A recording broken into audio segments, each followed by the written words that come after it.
প্রখর রোদ, তবুও মাঠে গড়ায়নি কানপুর টেস্টের তৃতীয় দিনের খেলা জানিয়ে ইতিমধ্যেই চলছে নানা কানাঘুষা। সংবাদকর্মীদের কাছে বলা হয়েছে আলোক স্বল্পতায়, আর দলগুলোর কাছে বলা হয়েছে আউটফিল্ড ভেজা থাকায় দিনের খেলা পরিত্যক্ত, যা খুলে দিয়েছে সন্দেহের দুয়ার। 3 উইকেটে 107 রানেই আটকে আছে বাংলাদেশের প্রথম ইনিংস।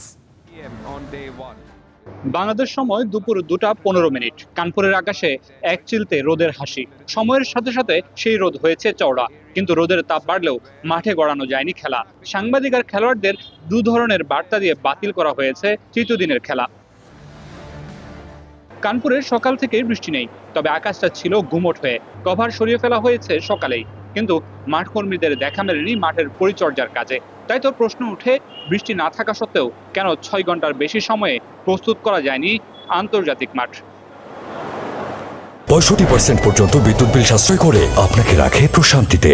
ওয়ালটন ফ্যান হাওয়া বদলে দেয়। প্রেস বক্সে থাকা বিসিসিআই এর স্কোরার আগলেস ত্রিপাঠী যখন জানান আলোক স্বল্পতায় খেলা বন্ধ, তখনও আকাশে জলজলে রোদ। আর বাংলাদেশের দলকে জানানো হয়েছে আউটফিল্ড ভেজা থাকায় তৃতীয় দিনের খেলা বন্ধ, যা নিয়ে বাসা বেঁধেছে সন্দেহের দানা। মাঠের জায়গায় জায়গায় ঘাস ছাড়িয়ে বেরিয়ে এসেছে বালি। আগের রাতের বৃষ্টির পানিতে যা হয়েছে আরো স্পষ্ট। মাঠের বেশিরভাগ জায়গা জুড়েই এমনটা, যা ফিল্ডারদের ফেলতে পারে ইনজুরিতে। যেহেতু ভারতীয় দল ফিল্ডিং এ নামার কথা ছিল, নিজেদের দলের কথা চিন্তা করে তৃতীয় দিনের খেলা স্থগিত করা হয়েছে কিনা তা নিয়ে উঠেছে প্রশ্ন, কিন্তু তার উত্তর দেওয়ার কেউ নেই গ্রিন পার্কে। একটা আন্তর্জাতিক মাঠে 6 ঘন্টার বেশি সময় পেয়েও মাঠে খেলা গড়ানো যায়নি। রোদের উকি ঝুঁকি আছে, তারপরও মাঠে খেলা না গড়ানোয় দেখা দিয়েছে নানা ধরনের সমালোচনা। মাঠের জায়গায় জায়গায় বালুর দেখা মিলছে স্পষ্ট। তাই তো বলতে হচ্ছে, কানপুর, ইউ আর ভেরি পুর।